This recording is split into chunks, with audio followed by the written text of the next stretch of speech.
नमस्कार साथियों, स्वागत है आपका एक बार फिर आपके अपने चैनल ज्ञान गुरु 365 में। रोजाना की तरह आज हम लेकर आए हैं राजस्थान के राजपूत राजवंश भाग 8। इसमें चर्चा करेंगे गोहिल वंश के शासक महाराणा उदय सिंह के बारे में। तो चलिए शुरू करते हैं।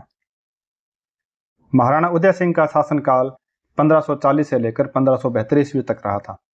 प्रारंभिक जीवन और शासन की बात करें तो महाराणा उदय सिंह महाराणा सांगा और कर्मावती के छोटे पुत्र थे, जिनका प्रारंभिक जीवन संकटों और बलिदानों से भरा हुआ था।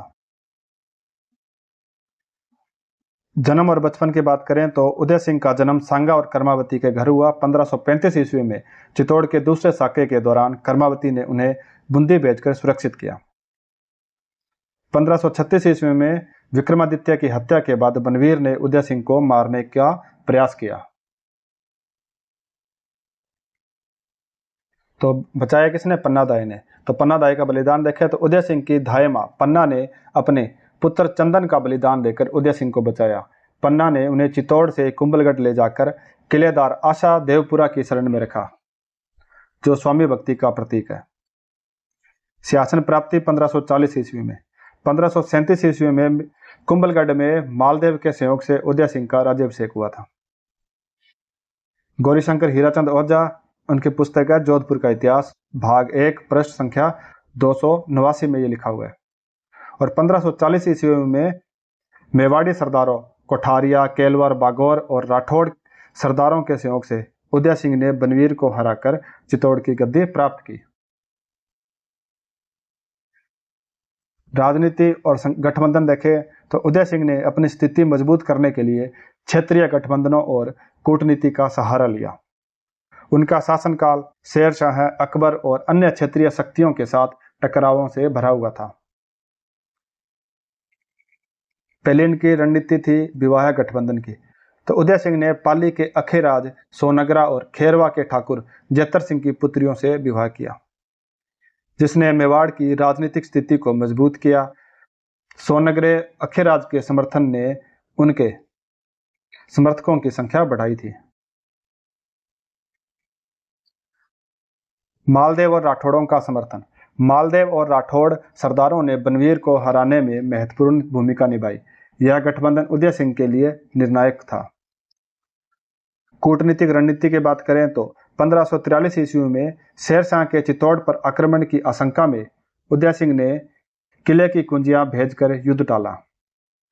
शेरशाह ने खवास खां को चित्तौड़ में प्रतिनिधि नियुक्त किया, लेकिन शेरशाह की मृत्यु के बाद उदय सिंह ने अफगान प्रभाव का खात्मा कर दिया, उसे समाप्त कर दिया। हाजी खां के साथ विवाद। 1557 ईस्वी में हरमाड़ा के युद्ध में उदय सिंह ने हाजी खां पठान की सहायता दी थी, लेकिन उनकी प्रेयसी रंगराय पात्र को मांगने के कारण विवाद हुआ था। हाजी खां ने मालदेव से सहायता मांगी और 27 जनवरी 1557 को उदय सिंह की पराजय हुई थी।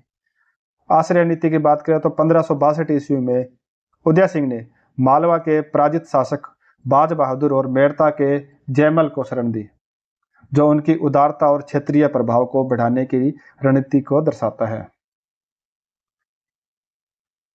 उसके बाद युद्ध और सैन्य अभियान देखें तो उदय सिंह का शासनकाल कई महत्वपूर्ण युद्धों और सैन्य टकरावों से चिन्हित है, जिनमें चित्तौड़ का तीसरा शाखा सबसे उल्लेखनीय है। पहले बात करें तो बनवीर के खिलाफ युद्ध 1540 ईस्वी में। यह बनवीर के बारे में पढ़ लिया था, बनवीर वाले टॉपिक में, इसमें भी देख लेते हैं। उदय सिंह ने मेवाड़ी और राठौड़ सरदारों के सहयोग से बनवीर को हराकर चित्तौड़ पुनः प्राप्त किया। यह उनकी प्रारंभिक सैन्य सफलता थी। उसके बाद शेरशाह के साथ टकराव 1543 ईस्वी। शेरशाह के मारवाड़ विजय के बाद चित्तौड़ पर आक्रमण की आशंका थी। उदय सिंह ने कूटनीतिक रूप से किले की कुंजियां भेजकर युद्ध को टाला। उसके बाद हरमाड़ा का युद्ध 1557 ईस्वी। उदय सिंह ने हाजी खां पठान की सहायता की, लेकिन रंगराय पात्र के विवाद के कारण मालदेव के समर्थन से हाजी खां ने हरमाड़ा में उदय सिंह को हराया। उसके बाद चित्तौड़ का युद्ध और तीसरा साका 1567 ईस्वी से 1568 ईस्वी के मध्य। अकबर ने 23 अक्टूबर 1567 ईस्वी में चित्तौड़ पर आक्रमण किया। उदय सिंह ने अपने सरदारों की सलाह पर किले की रक्षा का भार जयमल, मेड़तिया और फतेह सिसोदिया को सौंपा और स्वयं गिरवा की पहाड़ियों में चला गया। अकबर ने हुसैन कुली खां को उदय सिंह का पीछा करने के लिए भेजा। रात्रि में दीवार की मरम्मत के दौरान जयमल अकबर की संग्राम बंदूक से घायल हुआ। 24 फरवरी 1568 ईस्वी को राजपूतों ने केसरिया बाना धारण कर युद्ध किया। जयमल ने कल्ला राठौड़ के कंधे पर बैठकर युद्ध किया और वीरगति को